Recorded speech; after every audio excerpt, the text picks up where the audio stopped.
కాచి కాపాడిన దేవుడు ఈ రోజు కూడా ఏ వాక్యం ద్వారా అయితే నీతో నాతో మాట్లాడబోతున్నాడో ఆ వాక్యం ద్వారా ధైర్యం తెచ్చుకుందాం.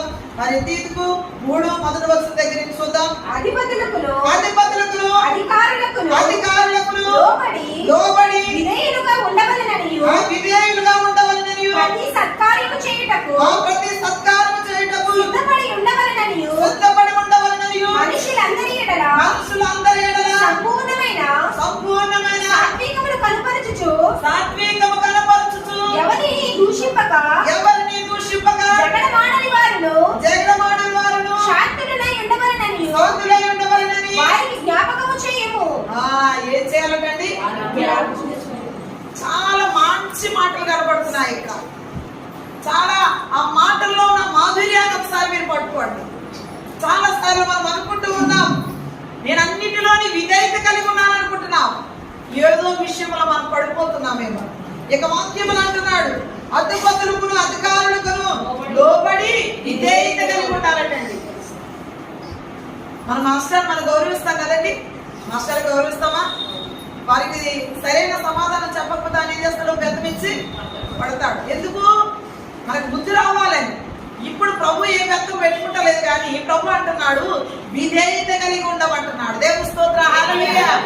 ఈ యొక్క వాక్య భాగములో ఈ తీతుకులో చూసినట్లయితే ఆయన అపోస్తుడైన పౌలు మరి దేవుని యొక్క ప్రేరేపణతో రాయబడిన యొక్క వాక్యాన్ని బట్టి ఒకసారి దేవుని వాక్యాన్ని బట్టి మనం ఎలా ఉండాలో విధేయత కలిగి ఉండాలంటే దేవుని స్తోత్రం, హల్లెలూయా.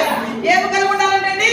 విధేయత కలిగి ఉండాలంటండి. ప్రతి సత్కార్యమందు చేయుటలో సిద్ధముగా ఉండాలంటండి. సత్కార్యం అంటే మంచి కార్యం చేయడంలో ఎలా ఉండాలి? సిద్ధముగా ఉండాలి. ఇది నా పని, నేను చేస్తాను, నేను చేయగలను, చేయలేననే మాట మన నోటికి రాకూడదు. ఇక్కడ అంటున్నాడు ప్రతి సత్కార్యం అంటున్నాడు. ప్రతి సత్కార్యంలో కూడా మనం ఎలా ఉండాలంటండి? సిద్ధపడ ఉండవలను అంటున్నాడు. మనుషులందరి ఎదుట సంపూర్ణమైన సాత్వికం కలిగి ఉండాలంటండి. ఏం కలిగి ఉండాలంటండి? మనుషులందరి దగ్గర కూడా సాత్వికము కలిగి ఉండాలంట. ఈ సాత్వికం ఎక్కడి నుంచి వస్తుందండి? మన దేవుడు ఎంతగా సహించుకున్నాడు అనే మాట చెప్పుకోవాలంటే చాలా సులభంగా చెప్పుకుంటున్నాం. ఆయన ముఖం మీద ఉమ్మి వేసినా కూడా తిట్టలేదండి, ఎవరిని కూడా హింసించలేదు. ఆయన ముఖం మీద ఊసిన కాండ్రకించి ఊసారండి. ఆయన పిడిగుద్దులు గుద్దారు, అయినా కూడా ఎవరిని కూడా ఎటువంటి మాట పలకలేదు. అంటే ఆయన మౌనుడై ఉన్నాడు. దేవుని స్తోత్రం, హల్లెలూయా. అందుకనే మన ప్రభువును ఒక మాదిరిగా పెట్టుకుని, ప్రభువా నీవే ఇంతగా భరించావు, నాకు వచ్చిన శ్రమ ఎంత, నాకు వచ్చిన కష్టం ఎంత, నాకు వచ్చిన ఈ పరిస్థితులు ఎంత అని నువ్వు సాత్వికం కలిగి ఉండాలి. ఏం కలిగి ఉండాలండి? మనుషులందరి దగ్గర కూడా నువ్వు సాత్వికం కలిగి ఉండాలి. నువ్వెంత పెద్ద గవినేరివైనా కూడా దేవుని దగ్గర వంగవలసిందే. అందుకే అంటున్నాడు ప్రతి మోకాలు కూడా. ఇప్పుడు నా పాటల్లో ఆ యొక్క భావాలు కనిపించడం లేదు, కానీ ప్రతి మోకాలు దేవుని సన్నిధిలో వంగాలంటండి. ప్రతి నాలుక దేవుని స్తుతించాలంటండి. ఆయన సన్నిధిలో మనం వంగినప్పుడే, అంటే వంగడం వల్ల వచ్చేది ఏంటి తెలుసా? మనము లోబడి ఉన్నట్లు, మనం సాత్వికము కలిగి ఉన్నట్లు. ఇంకా అంటున్నాడు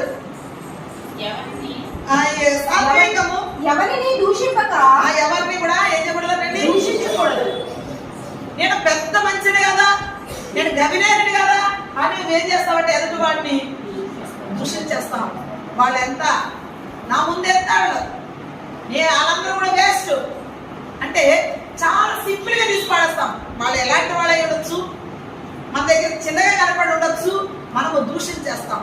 అలాంటి దూషణ మాటలు దేవుని బిడ్డలుగా ఈ 40 రోజుల్లో మనం నేర్చుకోవలసిన విషయాలు ఏంటంటే సాత్వికంగా ఉండాలి, ఎవరిని దూషించకూడదు అంటున్నాడు. దేవుని స్తోత్రం, హల్లెలూయా. ప్రతి సత్కార్యంలో కూడా మరి సిద్ధమైన మనసు కలిగి ఉండాలి. మనం ఈ విషయాలు మీరు జ్ఞాపకం చేసుకోండి. ఎవరిని దూషింపకూడదు, జగడమాడకూడదు అంటండి. ఏం చేయకూడదంట? జగడమాడుకోవాలి కదండి, ఆడకూడదు.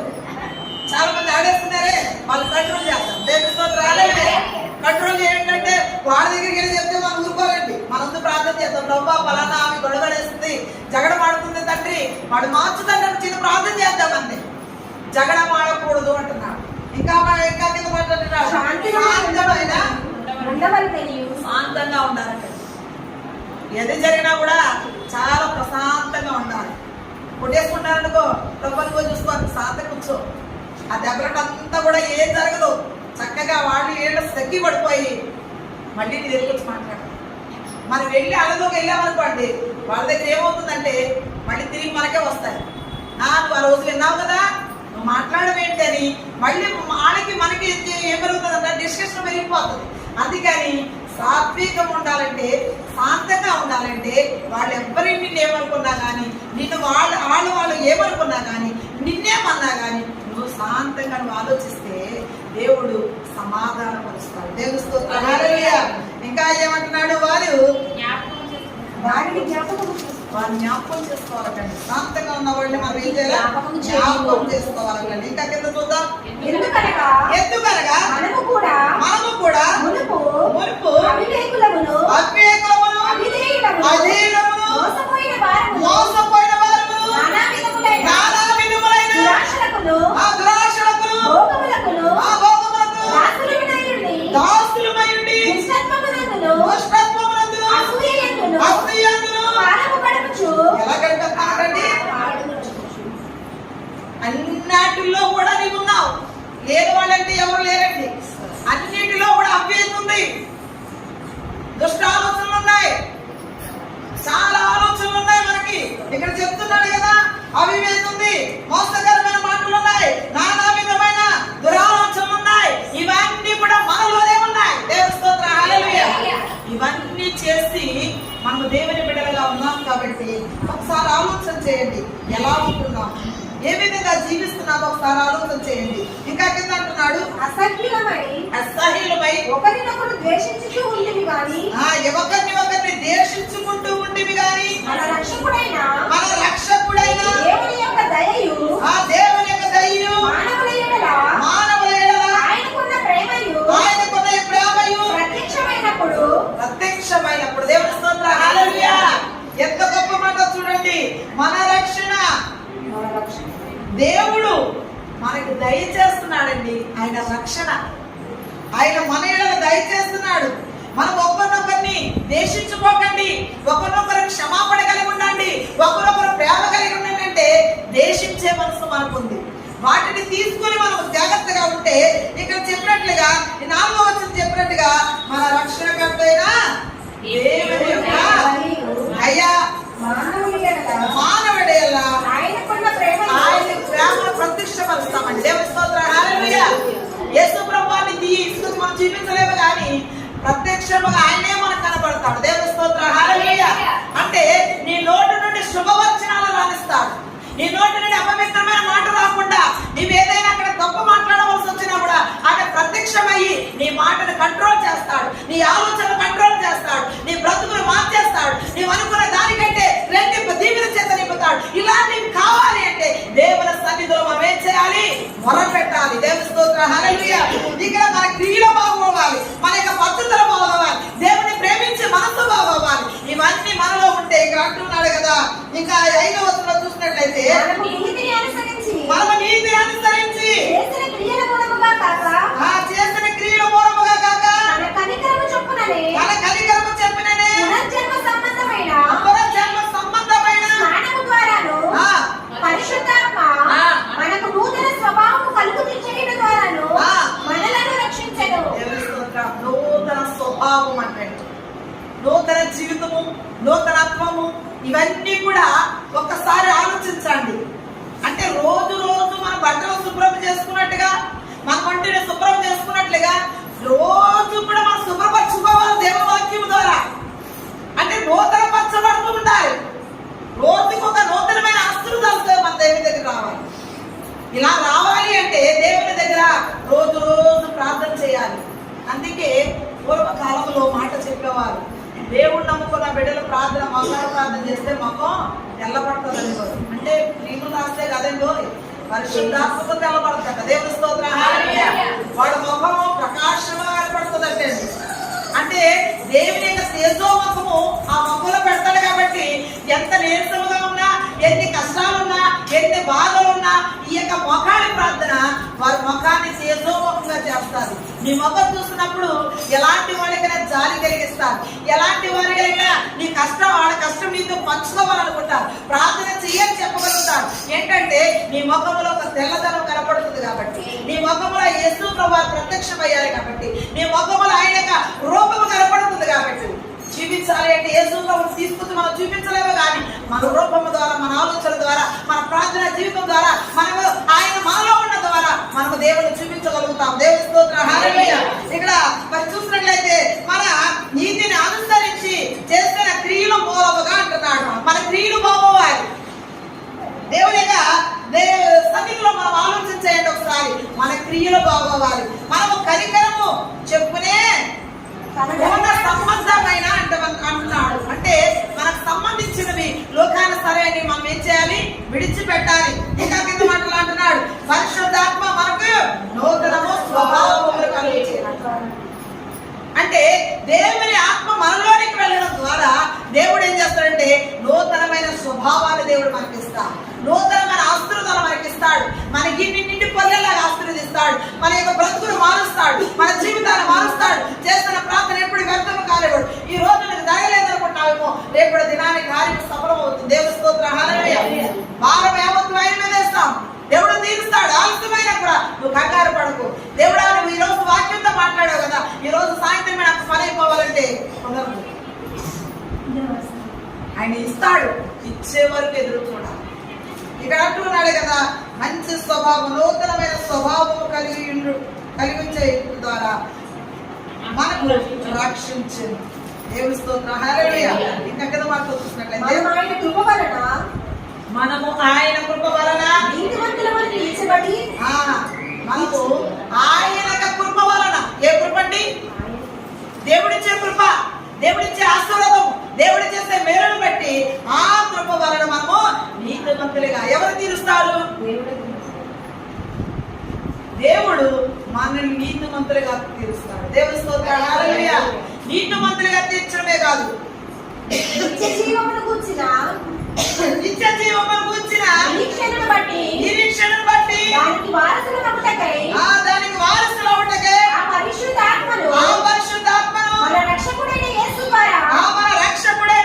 ద్వారా ఆయన మన మీద సమృద్ధిగా కుమ్మరించెను. ఎలా కుమ్మరిస్తాడటండి?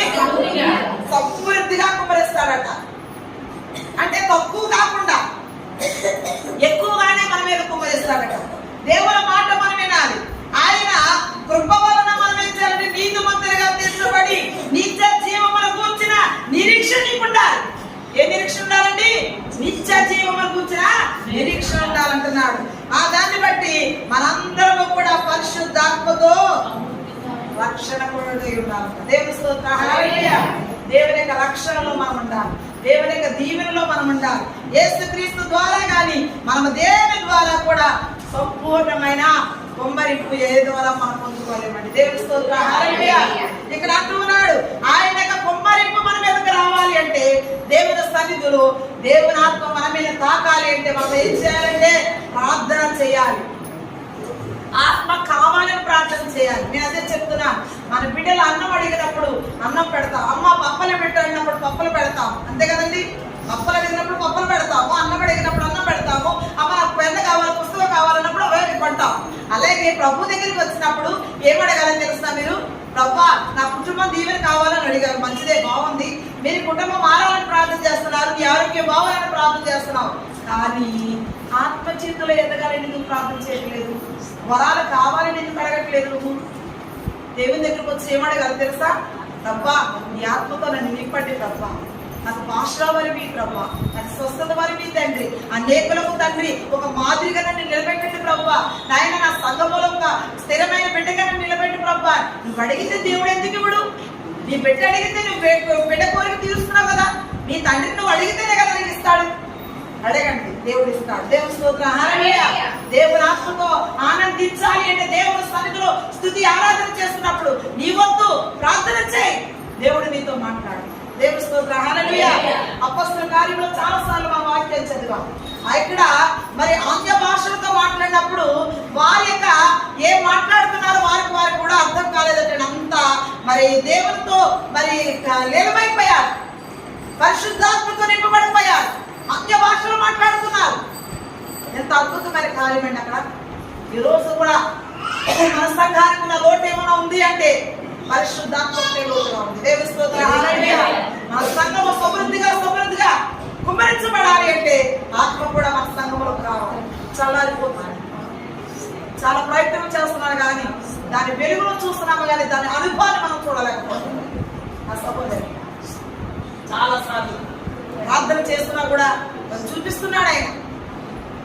ఏది జరగాలన్నా కూడా ఆయనకి ఆజ్ఞ లేకుండా గడ్డి పరకు కూడా కదలండి. ఆయన ఆజ్ఞ లేకుండా గాలి మనకు ఇంకా పీలుస్తున్నామంటే ఆయన వదిలేడు కాబట్టి గాలి ఆఫ్ చేస్తాడంటే గాలి రాదు. ఏదైనా ఆయన ఆఫ్ చేస్తాడంటే ఏది రాదు మనకి.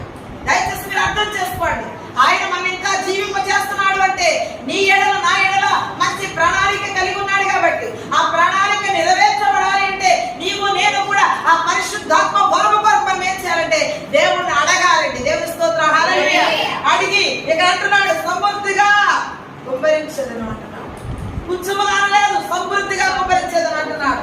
ఇంకా చూసినట్లయితే ఈ మాట ఏంటండి, మాట ఎలాంటిదండి? నమ్మాలి కదా మనము. ఈయన మంచి మాట చెప్పాడు, నమ్మదగినది అంటున్నాడు. ఇది సమృద్ధిగా మరి కుమ్మరించబడుతుంది అని చెప్పి ఇక్కడ అంటున్నాడు. ఈ మాట నమ్మదగినది మరగా దేవుని యందు విశ్వాసం ఉంచిన వాడు ఏం చేస్తాడటండి? విశ్వాసం ఉంచిన వాడు. అందరూ చేయలేరండి. అందరూ చేయమని చేస్తారా? ఈ రోజు నాకు భోజనం పెట్టండి అమ్మంటే పెడతారండి. ఇప్పుడు ఇలా అడిగేస్తుంది అని చెప్పి రేపటి నుంచి ఈ రోజు పెట్టేసినా కానీ రేపటి నుంచి మీరు నాకు భోజనం పెట్టండి అడిగి తినేస్తుంది ఇప్పుడు అనుకుంటా. అందుకే ప్రభు ఏం చేస్తాడు తెలుసా? అడగకుండానే దేవుడు పెట్టాం. అడిగి పెట్టించుకునే దేవుడు కాదు. ఆయనకి ఏం పెడితే, ఏం చేస్తే, ఏ ఉపవాసం చేస్తే, ఏ కానికిస్తే, ఏ విధంగా ప్రార్థన చేస్తే దేవుడు నీతో మాట్లాడతాడో నీకు నీవుగా ప్రేరేపించబడాలి. దేవుని స్తోత్రం. హల్లెలూయా. నా మనసును కట్టుకోవడానికి, నా హృదయం మార్చుకోవడానికి నేను ఒక తలంపు పెట్టుకున్నాను. మీరేం పెట్టుకున్నారు? దాన్ని కొనసాగిస్తాను. అనేక మరి ఒడిదుడుకులు వస్తాయి, దాన్ని నిలబడ్డామంటే సరిపోదండి. అప్పుడు మరి స్టార్ట్ అవుతూ ఉంటాయి, సమస్య స్టార్ట్ అవుతూ ఉంటారు. అయ్యో ప్రార్థనకి వెళ్ళిపోతున్నారు కదా అనుకుంటే సరిపోదు. అలాంటప్పుడు కూడా నీ యొక్క విశ్వాసాన్ని కాపాడుకోవాలి. చాలా సార్లు పడిపోతుంటాం, నిరక్షాపం కలిగిపోతుంటాం. ఏంటి నీ పని చేసినప్పుడు నాకు ఎందుకు ఇంత బలహీనత అనిపిస్తా ఉంటారు. అలాంటి టైంలో కూడా ధైర్యం తెచ్చుకుని ఉండాలి. ఇక్కడ అంటున్నాడే కదా, దేవుని యందు విశ్వాసం ఉంచేవారు సత్క్రియలు చేయాలటండి. సత్క్రియలు ఎలా చేయాలో అక్కడ కూడా చెప్పేస్తున్నాడు. ఎలా చేయాలటండి? ఒక శ్రద్ధ ఉండాలి కదండి. శ్రద్ధగా చేయాలటండి. అశ్రద్ధగా చేయకూడదు. అశ్రద్ధగా చేస్తామంటే దేవుడు స్వీకరించడు. ఈ విషయాన్ని కూడా జ్ఞాపకం చేసుకోండి. ఇష్టపూర్వకంగా చేయాలి. ఎవరో పెట్టమన్నారు, చేయమన్నారు అన్నట్టుగా చేస్తే దేవుడు స్వీకరించడు. ఈ విషయాన్ని మాత్రం గుర్తుపెట్టుకోండి. ప్రేమపూర్వక హృదయపూర్వకంగా మీరు ప్రార్థన పూర్వకంగా గ్లాసులు మంచినీచ్చినా కూడా ఆశ్రదం అన్నాడు. కానీ ఇష్టం లేకుండా మీరు పంచ పరమన్నాలు పెట్టినా కూడా దేవుడు తీసుకోండి. ఈ విషయాన్ని జ్ఞాపకం తీసుకోండి. వాక్యంలో చాలా మంది ఉన్నారు. దేవుని చిత్తమైన మీరు ప్రయత్నిస్తాం. ఇక్కడ అంటున్నాడు శ్రద్ధగా చేయాలటండి. ఇంకెక్కడ చదువుతున్నాం? శ్రద్ధగా చేయడం యందు మనస్సుంచినట్లు ఈ సంగతులను గూర్చి దృఢముగా చెప్పుచుండవలెనని కోరుచున్నాను. ఏం చేస్తున్నాడండి? ధైర్యంగా చెప్పాలని, దృఢముగా చెప్పాలని ఆయన కోరుతున్నాడటండి. నేను కోరేది ఏంటి తెలుసా? అదే కోరుతున్నాడు ఆయన. నీవు నీతిని అనుసరించి యథార్థముగా జీవించి ఆయన యందు విశ్వాసం ఉంచి నువ్వు దృఢముగా మరి చేస్తున్నట్లయితే ఆయన కోరుచున్నాడు అంటున్నాడు. ఇంకా కింద మాటలో చెప్తున్నాడు, ఇవి మంచివియు మనుషులకు ప్రయోజనకరమైనవి ఉన్నవి కానీ అవివేక తర్కములను వంశావళులను కలహములను ధర్మశాస్త్రమును కూర్చిన వివాదములను నిష్ప్రయోజనమును వ్యర్థమునై ఉన్నవి కనుక వాటికి దూరముగా ఉండము. చూడండి, కొన్ని అనవసరమైన ప్రశ్నలు వస్తారు. బైబిల్ చెప్తుంటే ఇంకోటి చెప్తా ఉంటారు. ఏంటండి, సంఘంలో చాలా బాగా అప్డేట్ అయిపోయిందంటే పాస్టర్ గారికి కుడుపుసోలా ఉండేదట. అంటే ఈ మాట గురించి ఒక ఉదాహరణ చెప్తున్నాను. కుడుపుసంతో ఉండేదట.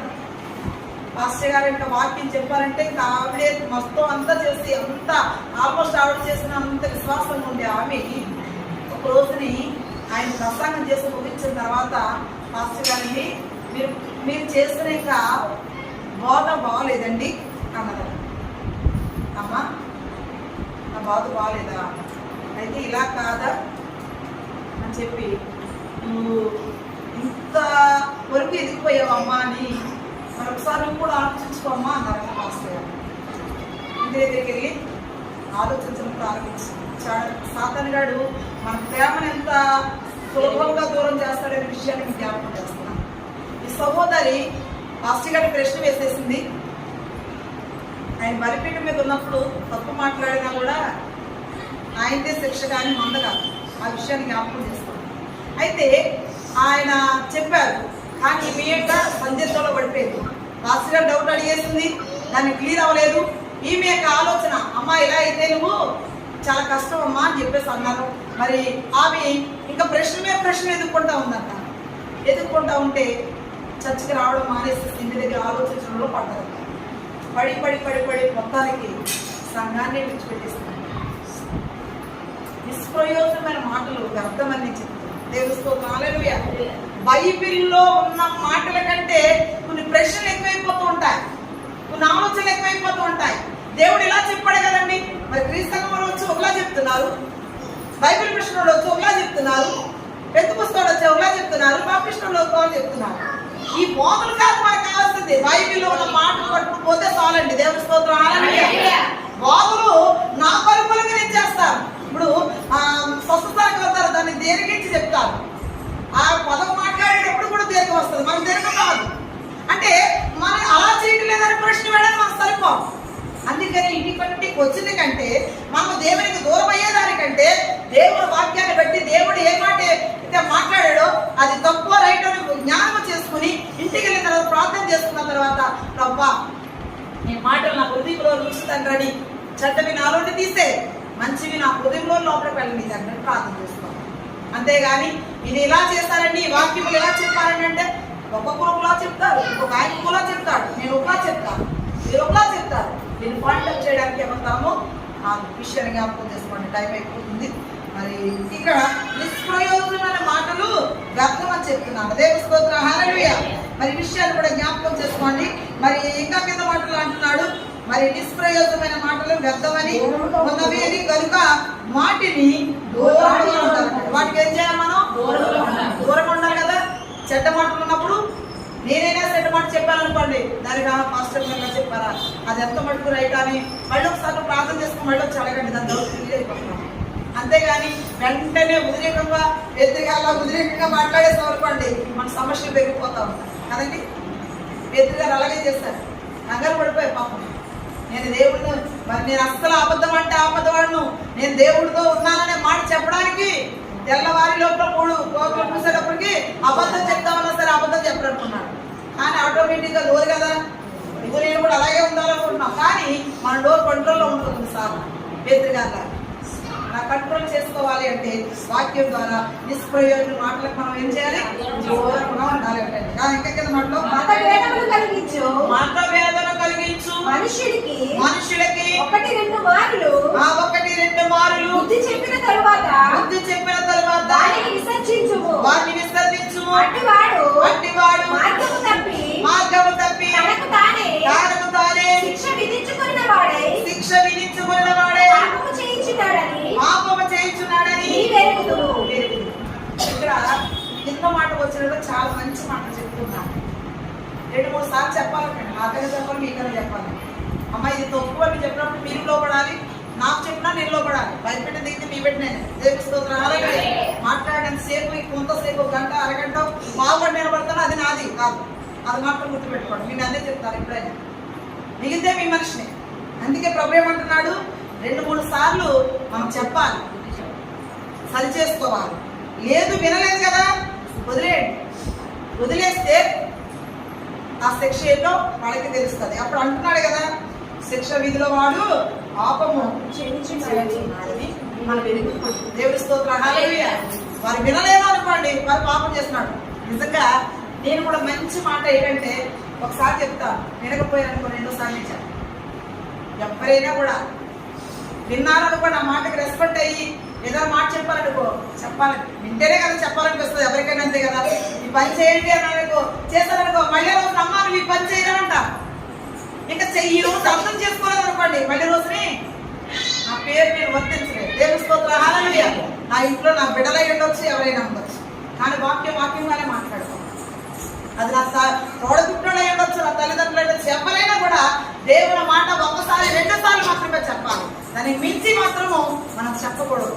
అది దేవుని బిడ్డలుగా మనం ఒకసారి అది ఎరిగి మనం ఏం చేయాలి, నాటికి దూరంగా ఉండడం. దేవుని స్తోత్రం హల్లెలూయా. దేవుని వాక్యంలో సద్క్రియలు చేయాలన్నాడు. ముందు మాటలో చక్కటి మాటలు మనతో మాట్లాడాడు. కిందకు వచ్చేటప్పటికి ఇంకా కొన్ని విషయాలు చెప్పాడు. ఇంకా కింద కూడా వచ్చినాలు కూడా మీరు పూర్తి చేయాలి, టైం చాలా అవుతుంది కాబట్టి ముగిస్తున్నాను. ఒక్క విషయం మీరు జ్ఞాపకం చేసుకోండి. పైన చెప్పిన 8 వచనాల వరకు కూడా మీరు జాగ్రత్తగా వాక్యాన్ని నెమరు వేయండి. ఆ కింద విషయాలకు వచ్చేటప్పటికి ఇక్కడ దూరముగా ఉండాలో అక్కడ దూరంగా ఉండాలి. మీరు జాగ్రత్త పడాలి. ప్రతి విషయంలో మీరు పావుల వలె వివేకులు కలిగి ఉండండి అంటున్నాను. పాము చాడ తెలుస్తుందండి ఎవరికైనా? పాము వచ్చిందండి, అది పాము వచ్చి వెళ్ళిపోయింది, మనకు తెలుస్తుందా? దాన్ని ఎవ్వరు గమనించలేదు. ఎవరు గమనించలేదు కదా. అది వస్తుంది, ఎప్పుడు వస్తుందో తెలియదు, ఎలా వస్తుందో తెలియదు. మనము ఆ పాము చాడ తెలియని మనము కూడా ఇలాంటి సాతాన్లు కూడా మన దగ్గరకు వస్తాయి. చాలా తెలియకుండా వచ్చేస్తాయి, ఆటోమేటిక్గా మనం పడగొడుతూ ఉంటాం. అందుకని వీటికి మనం ఏం చేయాలి? దూరంగా ఉంటాం, పాపానికి దూరంగా ఉంటాం, దేవునికి దగ్గరగా ఉంటాం. ఈ విషయాన్ని జ్ఞాపకం తీసుకుంటారని ఈ పరిశుద్ధ వాక్యం దేవుడు దీవించుకుంటారు. ప్రార్థన చేసుకుంటామని అందరూ కూడా ప్రార్థనలో ఉంటాం. దేవుని చిత్తమైతే మరొకసారి ఒక మాట చెప్తాను. స్తోత్రం నాయన, గొప్ప దేవుడా, సర్వోన్నతుడా, సర్వాధికారి దేవానికి స్తోత్రం స్తోత్రం స్తోత్రములు తండ్రి. నీ మాటలు ప్రభా ఎంత విన్నా ఇంకా మధురముగానే కనబడుతూ ఉన్నాయి ప్రభా. తెలియని విషయాలు ఏదో మధురము మాకు కనబడుతూ ఉంది తండ్రి. ఎంత చెప్పినా కూడా ఒక నూతనత్వం కనబడుతుంది ప్రభా. మేము నేర్చుకోవడానికి ప్రయత్నం చేయడానికి సహాయం చేయండి. ఈ తీర్పులో చక్కటి మాటలు మాతో మాట్లాడి ఉన్నావు ప్రభా. నాయన అవివేకులుగా ఉండకుండా, మేము అవివేకులుగా ఉండకుండా మేము జాగ్రత్తగా చూసుకోవడానికి సహాయం చేయండి. మీ సత్క్రియలు జరిగించే వారిగా, శాంతి మార్గంలో నడిచేవారిగా, మంచి మార్గంలో నడిచేవారిగా, మంచిని బోధించే వారిగా, మంచిని సాటి చెప్పేవారిగా మమ్మల్ని అందరినీ తయారు చేయండి అయ్యా. స్తోత్రం యేసయ్యా. నీలో ఒక బిడ్డగా మమ్మలను తీర్చిదిద్దండి ప్రభా. లోకములో మేము బిడ్డలుగానే ఉన్నాము, మాకు తల్లులు ఉన్నారు, తండ్రులు ఉన్నారు, అన్నదమ్ములు ఉన్నారు, అందరూ ఉన్నారు. కానీ నీలో నాయనా ఈ యొక్క ఆత్మీయ ప్రేమలో మమ్మల్ని పెంచుడాడి నీ స్తోత్రం. ఈ లోకమైన ప్రేమ అది శాశ్వత కాలము కాదు, నీ ప్రేమ అయితే మాకు శాశ్వత కాలం. ఈ లోకంలో బ్రతికినంత కాలము మాకు తోడుగా ఉంటుంది, నీ దగ్గరికి వచ్చినా కూడా మాకు తోడుగా ఉంటుంది. ఈ ప్రేమ మాకు ఇప్పుడు సంపాదించుకుని మా సంఘము మేము నీలో ఇంత బలమా ఉండటము స్థిరపరచండి, బలపరచండి. వచ్చిన ప్రతి బిడ్డను కూడా దీవించి ఆశీర్వదించాలి. ఈ సమయంలో తండ్రి ఎస్తేరు చెప్పిన సాక్ష్యములు బట్టి నీకు వందనాలు చెల్లిస్తున్నాను. తన కుమార్తె తన యొక్క మరణ పడక నుండి చనిపోయిందనుకున్న పరిస్థితుల్లో తన బ్లడ్ అంతా కూడా మరి నాయన ఇరిగిపోతున్న సమయంలో అలాగన మా బిడ్డనే కాదు ఇంకొక బిడ్డను కూడా బ్రతికించవుతాను నాయన. చాలా మంది బిడ్డలు ఆ పాత సచ్చులో మరి స్వస్థత పొందిన వారు ఉన్నారు.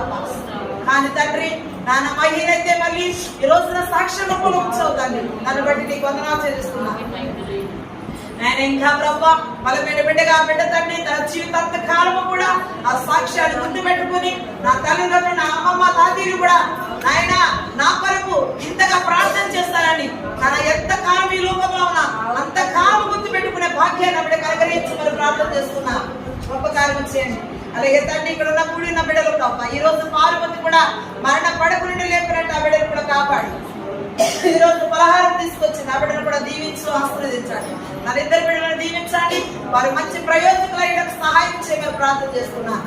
అలాగే తండ్రి నాయన ఆయన మరి ఈ యొక్క రేపటి దినాన్ని ప్రభా inter first year second year బిడ్డలు ఎగ్జామ్ సిద్ధపడుతున్నారు తండ్రి. వారికి కూడా మీ సహాయం కావాలి ప్రభా. వారు చదివిన సబ్జెక్టులన్నీ కూడా జ్ఞాపక శక్తిని దయచేయండి. వారు బాగా రాయడానికి సహాయం చేయమని ప్రార్థిస్తున్నాను. 18వ తారీఖు నుంచి ప్రభా 10th క్లాస్ ఎగ్జామ్స్ ప్రభా వారికి కూడా మీ సహాయం దయచేయండి. వారు రాయడానికి సహాయం చేయండి.